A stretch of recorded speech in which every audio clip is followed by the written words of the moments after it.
Um, I think we better look back on that, particularly as a batting unit, um, and understand that when we get into positions like we did in the first innings and our second innings batting, that we need to be really ruthless, and understanding that when we're on top, to not give it back to the opposition, regardless of who that is. If we had another 60, 80 runs to play with today, obviously it would have been a different game, and we had opportunities to do that in both innings when we had the bat in our hands. So, look, we'll be able to take a lot of learning from it, but you try and take some positives from it, and it's a great learning curve for us as a batting group. Yet again, it's the same messages that we keep saying to each other. It's obviously we base our Test match cricket about getting big first innings runs, but positives from it is we've got a young lad in Zach Crawley who came out and showed the potential of someone who could be around for a long time. To what extent do you feel you missed Stuart Broad, and will he come back into the equation for the second Test? Oh, look, I mean, obviously we made a decision based around thinking pace was going to stand us in, a better place in the long game that Test cricket offers. Obviously Stuart is a fantastic bowler, but he understood the reasons why. But looking at the interview he gave to Sky Sports, I thought it was absolutely brilliant. To see the desire and passion that he showed in the answers that he gave. If he wasn't like that, then I would be worried. If it was just, just hopefully we get picked for the next one, then, I'll be a bit concerned. But, to see somebody like that who's played over 100 Test matches, got so many wickets as he has, to still see that fire burning deep inside and want to go out and perform for England at every opportunity. It's fantastic to see as a senior player in this team, and amazing to still see that in somebody who's played so many games.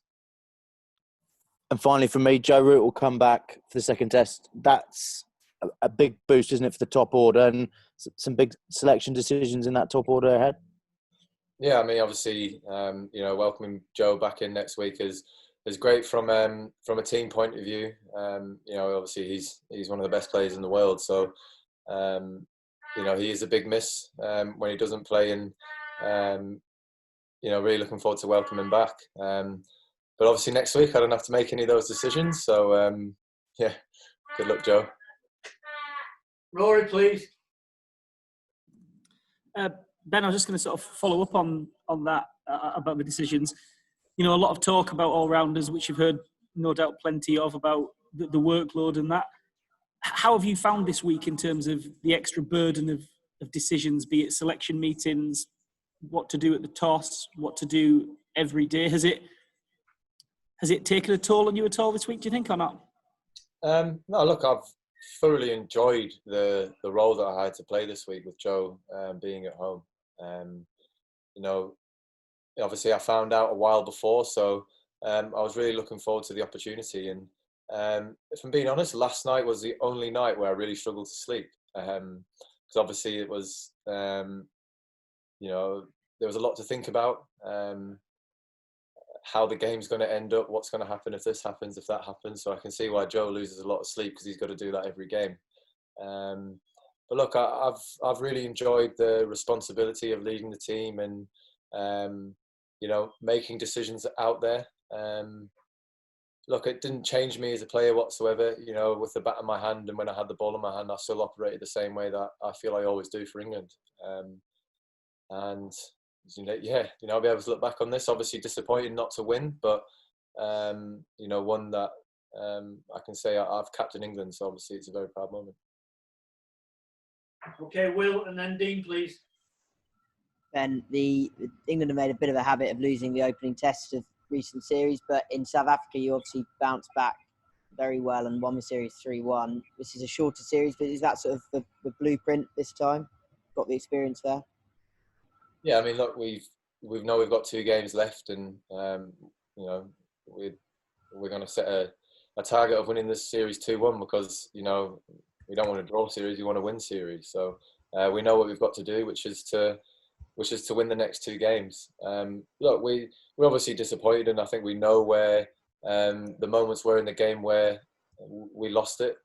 But overall, I think the efforts that everybody's shown with such a long period of time off the field was fantastic. I can't fault anybody. Everybody's absolutely exhausted up in the changing rooms, especially after today.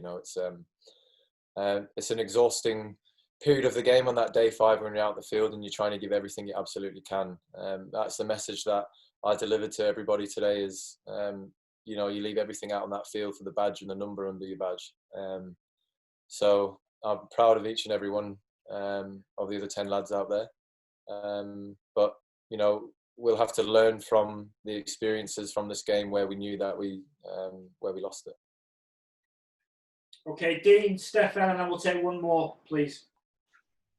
Ben, talking about last day efforts, can you just have a word about Jofra Archer's performance today? He looked a threat from ball 1, really, bowled some pretty brutal stuff that seemed hard to deal with. And also, just what did you say to him? It looked like you had your arm around him as you walked out, as this might be your day, Jofra, or something like that. Can you just tell us what you said and what you thought of his performance? Yeah, look, Jofra obviously today was a huge threat every time he had the ball in his hand. He obviously got into a little battle there with Jermaine Blackwood at the end, which was great to see.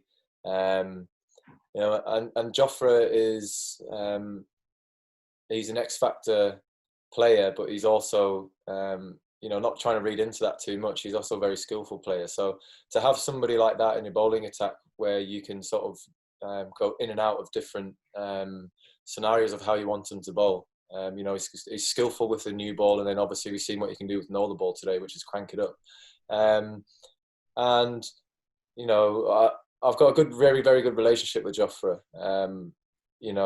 I think he trusts me a lot, which obviously goes beyond the cricket field. I just ask him just to leave everything out there for me. And just run through a brick wall as everybody does for everybody here. I said to him, just run through that brick wall for me today, mate. I just want everything from you, and he did it. It's great to see him back out on the field bowling like that today. But let's not look too far forward ahead like you guys did last time after the World Cup and then start shooting him down again. It's great signs to see Jofra being able to run in and do what he did today.